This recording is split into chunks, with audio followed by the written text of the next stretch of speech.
Hi friends, ఈరోజు మనం నిన్న బిగ్ బాస్ నుంచి ఎలిమినేట్ అయిన అభయ్ బేదిగుంటి నటించిన Telugu hits and flop movies side క్యారెక్టర్గా నటిస్తాడు. ఫ్రెండ్స్, బిగ్ బాస్ని బాగా తిట్టారు, నాగార్జున కూడా వార్నింగ్ ఇచ్చారు. అలా తిట్టడం కరెక్టా కాదో కామెంట్ చేయండి friends. First movie Pelli Choopulu, super hit movie. 2 mister, Varun Tej గారితో చేశారు, average movie. 3 Samanthakamani, super hit movie. 4 Egise Thara Juvvalu, flop movie. 5 Sammohanam, hit movie. 6 Geetha Govindam, super hit movie. 7 Saaho, average movie. 8 George Reddy, average movie. 9 disco Raja, average movie.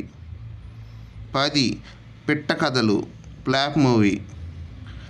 11 most eligible bachelor, super hit movie. 12 Ramanna youth, flop movie. Please friends, subscribe my channel.